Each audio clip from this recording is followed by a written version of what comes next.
So hello everyone, welcome back to Glass Study, and in today's video we are going to discuss an amazing topic of mathematics, that is rational numbers. So basically आज की इस video में हम rational numbers के बारे में discuss करने वाले हैं कि रैशनल नंबर्स क्या होते हैं एंड इनके कुछ इंपॉर्टेंट पॉइंट्स भी डिस्कस करेंगे, right. So this is the part 1. Basically इस पार्ट 1 में हम रैशनल नंबर्स के बारे में डिस्कस करेंगे अबाउट देयर रिमार्क्स, मतलब कि कुछ इंपॉर्टेंट पॉइंट्स रैशनल नंबर्स के. एंड हम सेकंड डिस्कस करेंगे प्रॉपर्टीज़ जो हमारे इस पूरे कंसेप्ट में हमें पता होनी चाहिए. ये दो रिमार्क्स मतलब कि जो इंपॉर्टेंट पॉइंट्स कुछ डिस्कस करेंगे हम रैशनल नंबर्स के बारे में एंड कुछ प्रॉपर्टीज़ के बारे में भी डिस्कस करेंगे. एंड ये दो चीज़ें इस कंसेप्ट के लिए बहुत ज़्यादा इंपॉर्टेंट है. अगर ये दो चीज़ें हमें क्लियर नहीं है मतलब कि आपका कंसेप्ट आपको समझ में नहीं आएगा. तो इसीलिए इन दो चीज़ों को बहुत ज़्यादा ध्यान से समझना. क्लियर. सो बिना देरी से सबसे पहले हम हमारा कंसेप्ट जो है ये स्टार्ट करते हैं. So basically first of all मुझे पता है आप सभी के दिमाग में ही क्वेश्चन पैदा हो रहा होगा कि भाई ये रैशनल नंबर्स क्या होते हैं, है ना. सो बेसिकली सबसे पहले हम यही डिस्कस कर लेते हैं that what are rational numbers. Rational numbers क्या होते हैं. So basically any number that can be expressed in the form of p upon q, where p and q are integers and q is not equals to 0 is called the rational number.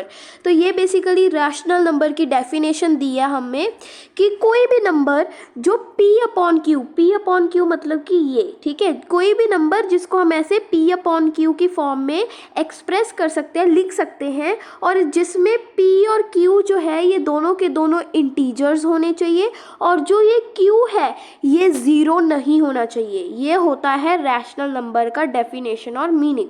Rational number मतलब कि कोई भी number p upon q मतलब fraction. p upon q मतलब कि fraction होता है ना. 1/2 है, 1/2 फ्रैक्शन है, तो इसको 1 और 2 की जगह पे हमने p और q लिख दिया है, तो वो फ्रैक्शन ही.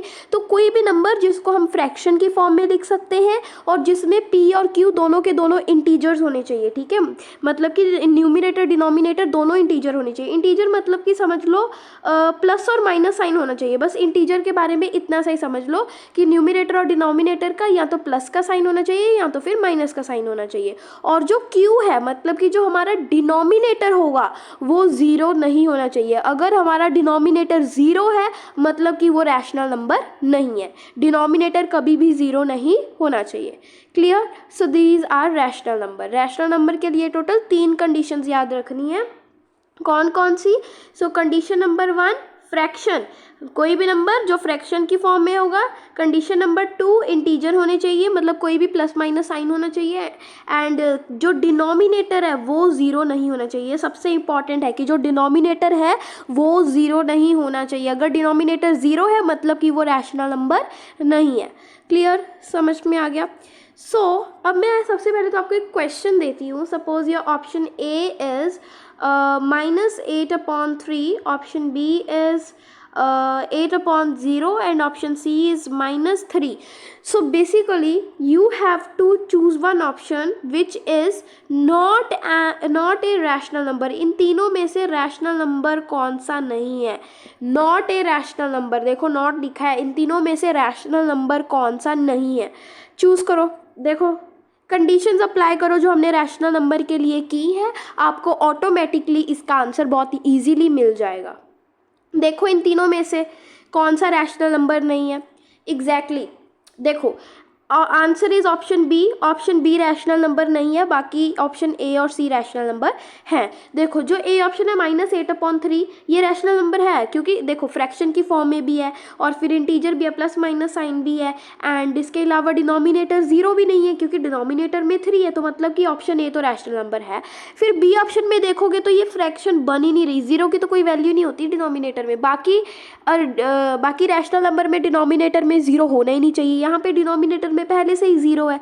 क्लियर. सो ये तो रैशनल नंबर नहीं है. वही सी ऑप्शन भी रैशनल नंबर है क्योंकि देखो मैंने आपको बहुत बार बताया है कि जब डिनोमिनेटर में कोई भी नंबर नहीं होता तो उसका मतलब होता है 1, कि डिनोमिनेटर में 1 है, ठीक है। तो यहाँ पे भी -3 के नीचे 1 है, तो ये भी हमारा क्या बन गया, रैशनल नंबर। यहाँ पे 0 है तो इसीलिए ये रैशनल नंबर नहीं है। इसके अलावा इंटीजर्स नहीं है, देखो 8 तो इंटीजर मान लिया, चलो ठीक है 8 तो इंटीजर है, प्लस माइनस साइन हो गया इसका। 0 कहाँ से इंटीजर आ गया, 0 का तो 0 के साथ कोई साइन होता ही नहीं है ना, तो इसीलिए 8/0 हमारा रैशनल नंबर नहीं है। वही -3 भी रैशनल नंबर है और -8/3 भी रैशनल नंबर है। क्लियर, रैशनल नंबर क्या होते हैं। अब हम आगे बढ़ते हैं।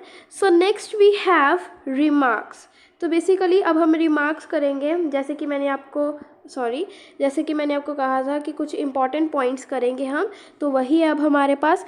बेसिकली पहला है, इसमें आपको याद रखना है, every integer is a rational number but every rational number is not an integer, ठीक है। उन्होंने कहा है कि हर एक इंटीजर रैशनल नंबर होता है, हर एक इंटीजर रैशनल नंबर होता है, लेकिन हर एक रैशनल नंबर इंटीजर नहीं होता। अब इसका मतलब क्या हुआ, मान लो अगर मेरे पास -3/5 है, मैं वही वाली एग्जांपल ले रही हूँ, तो ये -3/5 क्या है, ये एक रैशनल नंबर है, रैशनल नंबर है ना -3/5, लेकिन ये इंटीजर नहीं है। अब मैं बताओ ये इंटीजर क्यों नहीं है, क्या रीज़न हो सकता है इसका।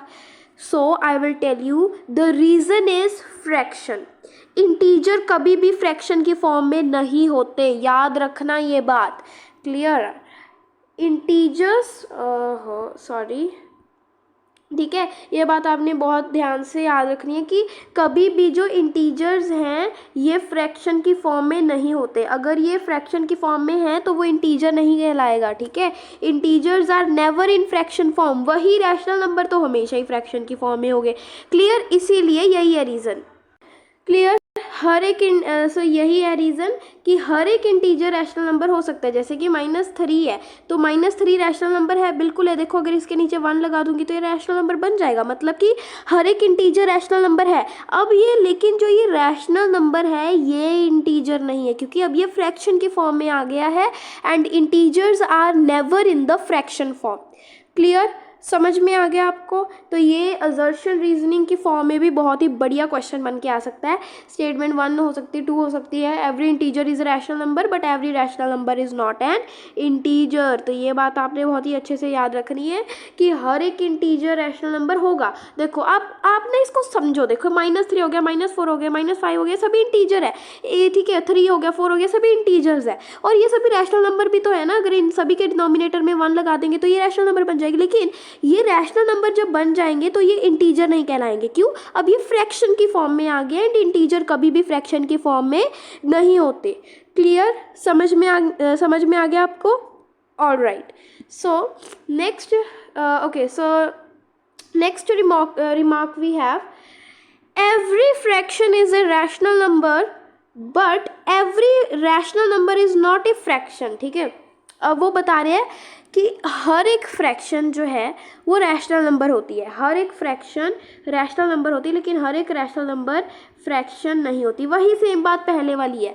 देखो मान लो मेरे पास है -3/7, तो -3/7 एक रैशनल नंबर है, बिल्कुल है, लेकिन ये फ्रैक्शन नहीं है। अब आप बोलोगे ये फ्रैक्शन ही तो है, फ्रैक्शन कहाँ से नहीं है, तो ये फ्रैक्शन इसीलिए नहीं है क्योंकि फ्रैक्शन में हमेशा हमें नेचुरल नंबर्स ही होते हैं। क्लियर, फ्रैक्शन में हमेशा नेचुरल नंबर होते हैं, लेकिन -3/7 एक नेचुरल नंबर नहीं है, क्योंकि यहाँ पे एक नेगेटिव साइन आ गया, -3 के साथ नेगेटिव साइन है, तो ये नेचुरल नंबर नहीं है। वही फ्रैक्शन में हमेशा नेचुरल नंबर होते हैं। क्लियर, समझ में आ गया। इसका भी बस आपको रीज़न याद रखना है, ठीक है। तो हर एक फ्रैक्शन रैशनल नंबर हो गया। अगर मेरे पास 3/7 है, 3/7 एक रैशनल नंबर है। वही अगर मैं लिखूँ -4/-7, तो ये एक रैशनल नंबर है, लेकिन ये फ्रैक्शन नहीं है। क्यों, ये फ्रैक्शन क्यों नहीं है, क्योंकि ये नेचुरल नंबर नहीं है, और फ्रैक्शन में हमेशा नेचुरल नंबर होते हैं।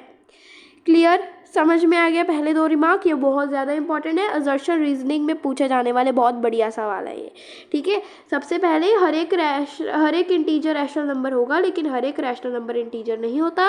वैसे ही हर एक फ्रैक्शन रैशनल नंबर होगी, लेकिन हर एक रैशनल नंबर फ्रैक्शन नहीं हो सकता। क्यों, क्योंकि रैशनल नंबर में तो नेगेटिव पॉजिटिव साइन सभी चलता है, लेकिन फ्रैक्शन में नहीं चलेगा वो। वहीं यहाँ पे भी इंटीजर में क्या होता है, फ्रैक्शन कुछ नहीं होता, रैशनल नंबर में तो फ्रैक्शन होती है। Clear, is that clear? So आगे वाले रिमार्क्स देखते हैं। सो बेसिकली अब हमारे पास है द रैशनल नंबर। ये आपको ये वाला पॉइंट समझ में नहीं आएगा, मैं आपको बताती हूँ। अगर मेरे पास है -3/4, तो मैं इसका जो नेगेटिव साइन है इसको सेंटर में भी लिख सकती हूँ, मीनिंग ये सेंटर में रहा। अगर मेरे पास है -3/4, तो मैं इसका नेगेटिव साइन सेंटर में भी लिख सकती हूँ, उससे कोई चेंज नहीं होगा। ये है फर्स्ट पॉइंट का मीनिंग, ठीक है। मतलब कि अगर नेगेटिव साइन न्यूमिनेटर में है या डिनोमिनेटर में है, अगर उसको हम सेंटर में लिख देंगे तो उसकी वैल्यू चेंज नहीं होगी, वो सेम रहेगा। क्लियर? यही उन्होंने बताया है। So next we have two rational numbers are called equivalent if and only if they have same value, ठीक है। दो रैशनल नंबर्स इक्विवेलेंट तभी बोले जाएंगे अगर उन दोनों की सेम वैल्यू है। अब यहाँ पे सेम वैल्यू का मतलब क्या हुआ, बताती हूँ आपको। देखो मान लो मेरे पास है मान लो अगर मेरे पास है लेट इट बी 3/4 और 4/3, तो ये दो रैशनल नंबर तभी इक्वल होंगे अगर इन दोनों की सेम वैल्यू आएगी। मतलब जब भी आपको ऐसा क्वेश्चन आता है ना, तब आपको क्रॉस मल्टीप्लिकेशन का मेथड फॉलो करना होता है, क्रॉस मल्टीप्लिकेशन, ठीक है। तो क्रॉस मल्टीप्लिकेशन करोगे, वो करने के बाद अगर तो वैल्यू सेम आ रही है तो मतलब कि वो दो रैशनल नंबर सेम है, अगर वैल्यू सेम नहीं आ रही तो वो दो रैशनल नंबर सेम नहीं। क्लियर? सो दो रैशनल नंबर्स कब इक्विवेलेंट होते हैं, जब क्रॉस मल्टीप्लिकेशन करके उनकी वैल्यू सेम आती है, ठीक है। तो ये हम आगे क्वेश्चंस में करेंगे तो आपको अच्छे तरीके से समझ आ जाएगा। सो नेक्स्ट पॉइंट देखो बाकी हमारा। सो नेक्स्ट पॉइंट है, ये दो हमारे हो गए। The value of rational number does not change if both numerator denominator are multiplied और डिवाइडेड बाय सेम इंटीजर, ठीक है। अगर हम हमारे न्यूमिनेटर और डिनोमिनेटर को सेम इंटीजर के साथ मल्टीप्लाई करेंगे तो उसकी वैल्यू चेंज नहीं होगी, वो सेम रहेगी। मान लो अगर मैं 3 को भी 2 के साथ कर रही हूँ और 4 को भी, तो क्या होगा, 6/4 2 8। तो ये आ गया मेरे पास। मैं बोलूँगी ये दोनों 3/4 और 6/8 ये दोनों इक्वल है। मैं कैसे बोल सकती हूँ, अगर आप कटिंग करो आपको क्या मिलता है, 2 3 6 2 4 फिर से 3/4 ही तो मिल रहा है ना, फिर से 3/4 ही मिल जाएगा। तो मतलब कि इन दोनों की वैल्यू सेम रहेगी। अगर आप इसे चाहे मल्टीप्लाई करो चाहे डिवाइड करो सेम इंटीजर के साथ, इसकी वैल्यू चेंज नहीं होगी। क्लियर? समझ में आ गया? So next we have all terminating decimals और terminating decimal numbers are rational number. जितने भी दुनिया में टर्मिनेटिंग डेसिमल नंबर है वो सभी के सभी रैशनल नंबर है। कैसे? अब टर्मिनेटिंग डेसिमल कौन से होते हैं ये बोलोगे, वो नंबर्स जो कंप्लीटली डिविजिबल हों, जिनके मतलब कि बोल सकते हो जिनका डिनोमिनेटर 0 आ जाए, चाहे वो डेसिमल लगाने के बाद आ रहे हैं लेकिन डिनोमिनेटर 0 आना चाहिए, वो होते हैं टर्मिनेटिंग डेसिमल। सपोज मेरे पास यही एग्जाम्पल ले लेते हैं हम, 4/5। तो अगर मैं 4 और 5 को डिवाइड करूँ तो मेरे पास क्या आएगा, सबसे पहले तो यहाँ पे 0 लग जाएगा, तो 5 8 क्या होता है 40, तो मेरे पास आ जाएगा 0 0 आ गया डिनोमिनेटर में। मतलब कि जो 0.8 है ये टर्मिनेटिंग डेसिमल है। क्यों? क्योंकि डिनोमिनेटर में 0 आ गया, तो 0.8 क्या है, 0.8 एक टर्मिनेटिंग डेसिमल है और ये साथ ही साथ एक रैशनल नंबर भी है। क्यों? क्योंकि मैं इसको ऐसे भी लिख सकती हूँ ना, 8/10 भी तो लिख सकती हूँ। क्लियर? समझ में आ गया? So that is the concept about terminating decimal, कि जितने भी टर्मिनेटिंग डेसिमल नंबर होंगे वो सभी के सभी क्या होते हैं, रैशनल नंबर होते हैं। ओके। सो अब नेक्स्ट पॉइंट उन्होंने हमें बेसिकली स्टैंडर्ड फॉर्म में बताया है रैशनल नंबर की, मैं आपको बता देती हूँ।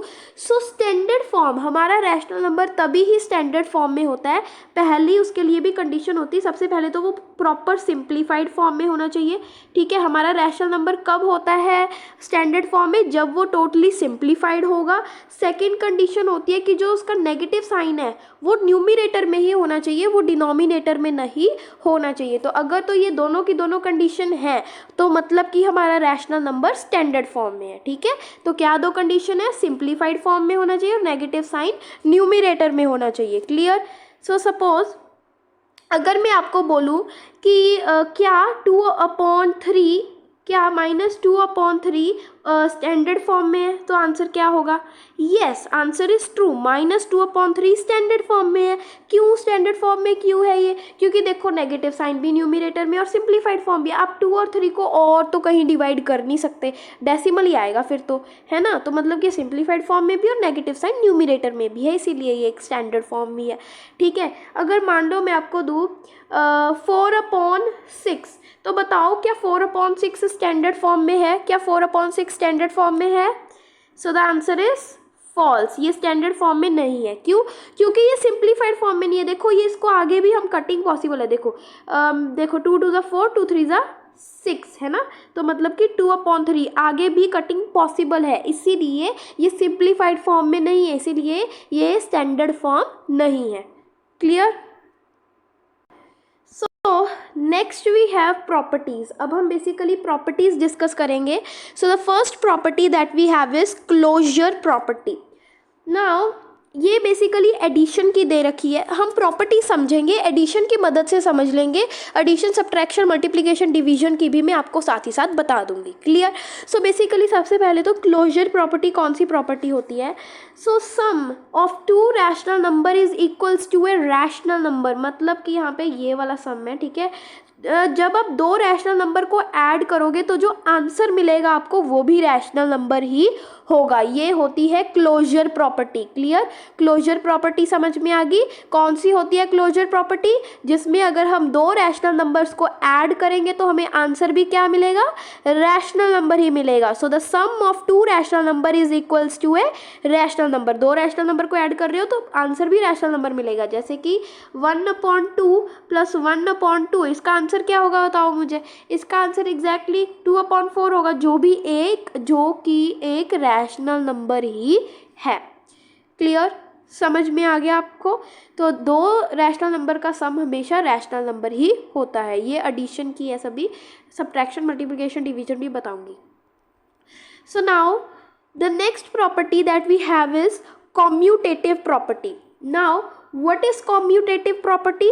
मतलब कि a + b = b + a, मतलब कि अगर आप रैशनल नंबर्स की पोजीशन चेंज कर रहे हो या उनका ऑर्डर चेंज कर रहे हो, उससे कोई मतलब नहीं है, आंसर आपका सेम ही आएगा। ये होती है कॉम्यूटेटिव प्रॉपर्टी। जैसे कि इस साइड पे a + b था, यहाँ पे b + a हो गया, हमने रैशनल नंबर की सिर्फ और सिर्फ पोजीशन ही चेंज की है।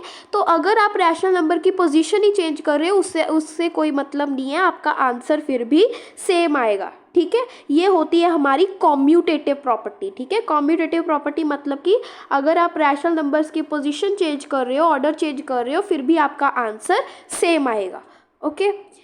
सो now the next property that we have is associative property.